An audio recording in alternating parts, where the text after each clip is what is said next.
So this last weekend, stage 2 of the Bass Pro Tour aired on Discovery, and I want to do a recap, kind of outlining everything that I did. I ended up in 4th place in the tournament. It was at Lake Conroe in Texas. I've been there several times, and I've never been to there this time of year. It was kind of a early in the year, pre-spawn. We had a lot of cold weather, and the fishing was interesting. It's not really a place where you go and catch a lot of fish. There's definitely some big fish there, but they didn't really shroud this week. I think it was because of the cold fronts that we had rolling through and wind, and the fish just didn't really seem like they completely wanted to pull up and spawn. So I kind of attacked it like I would any kind of pre-spawn fishing, moving baits, trying to find the areas that have the fish, and then slow down and throw a different kind of, several different bottom baits. And early on in the tournament, I actually caught quite a few fish on a jackhammer, and just a 3/8 ounce green pumpkin jackhammer with a Yamamoto Seiko as the trailer. And what I did is I covered some shallow canal banks along with docks, and so I'd skip it around the docks, wound it kind of on those little shallow banks and seawalls as well. So anytime that these little creeks and pockets that led in off the main body is where I caught those fish with a little bit of stain. And normally you wouldn't think that a green pumpkin would work in stained water. I tried white, didn't have any success with that. I went to a green pumpkin, I started catching fish. And the water's really stained. I don't really know why they would. That's kind of not really the color you'd expect to throw, but that's what I caught them on. So the rod and reel I used was my cranking and bladed jig rod. It's a 7.4 medium heavy action glass rod. I designed this rod specifically for throwing a chatterbait. And it's standard setup for me. 20-pound test, FC Sniper fluorocarbon, Sunline, Tatula 100 reel, and then a jackhammer with that Seiko. This is just par for the course. Wherever I go, just change the color, change the weight, that's it. Still go with the Seiko and the Z-Man jackhammer. The other thing I did is I threw a spinnerbait, and this was when the fish were really shallow. I mean, ultra shallow. Well, I threw a 1/2 ounce Boss spinnerbait, and I mean, it was so shallow that I would have to wake the bait in order to get it off the bottom. All the bites that I had on it, I could see the fish wake to come and get it. I would see the strike before I actually felt it. And this is a spinnerbait that I made. You can buy these at Tackle Warehouse, 1/2 ounce spinnerbait.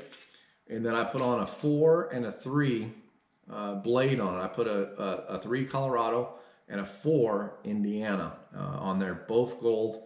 I went with either a chartreuse. This one's actually a silver and a gold and a white. And then I also did a chartreuse, real bright chartreuse skirt with a double gold blades.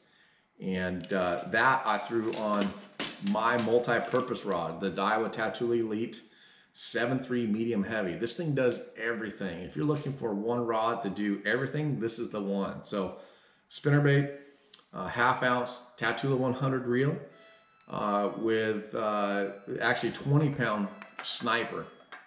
A lot of times I use 16-pound, but because they were so shallow with the spinnerbait, I actually went with 20-pound sniper. And just fish that really shallow. Anytime I saw some lily pad stems, some shallow wood on some of the flats, that's where I threw the spinnerbait. They wanted it going kind of slow. If I wound the chatterbait through there, it'd move too fast. I needed something really slow for those fish to key in on it. Now, the other thing I did when I found those areas where I felt like the fish were kind of concentrated a little bit on that shallow wood or in these canals with some docks, I threw a Texas rig. Now, what I threw is a Yamamoto Senko, 5-inch Senko, with a 1/8 ounce Eagle Claw tungsten weight, a bobber stop on it, and then a Gamakatsu EWG Superline treble, or sorry, Superline worm hook. So 3/0. That's what I always throw a Senko with. I really like that EWG bend because it holds the Senko perfectly straight. Now, the one thing I really like about that 1/8 ounce weight, it's a little bit lighter. It allows that bait to plane when it falls. So when I fish it, when it falls, especially along a seawall or next to a piece of wood or a dock pole, when it falls, it doesn't just fall straight down. It spirals and almost swims as it's falling. So you get a lot more bites by having that EWG hook in there. It just holds it straighter, which allows it to plane better. That's what that 1/8 ounce does. It just lets it kind of move around more. Again, with this 7.3 Daiwa Tattoo Elite multi-purpose rod, it's a rod that I designed. We call it multi-purpose because it does everything. So throwing spinnerbait on it before, now I'm throwing the Yamamoto Senko Texas rig. Tattoo 100, 8.1 gear ratio, 16-pound sunline. A lot of times I'll go 20, but 16 for this one.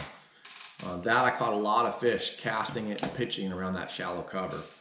Now, I had a couple other places where there was some deeper water and it seemed like they were keying on bait.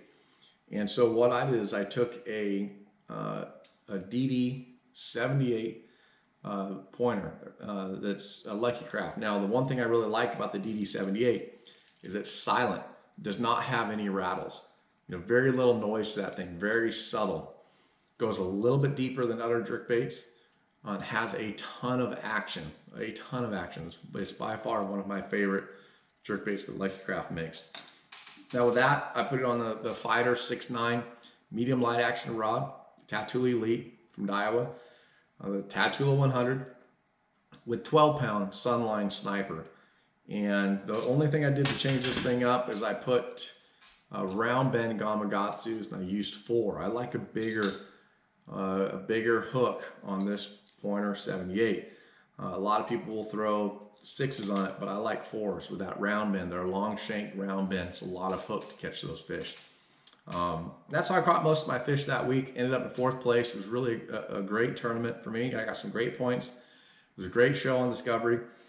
Caught a few other fish on a drop shot, a power shot actually. And when I did that, I used my Tattoo Elite medium heavy. It's our finesse rod because it's a real light rod in hand. And I threw a 16-pound Sunline Sniper and just caught a few on that with a drop shot around that shallow cover. Where I throw that Senko, if I wanted to give them a little different look, I threw that.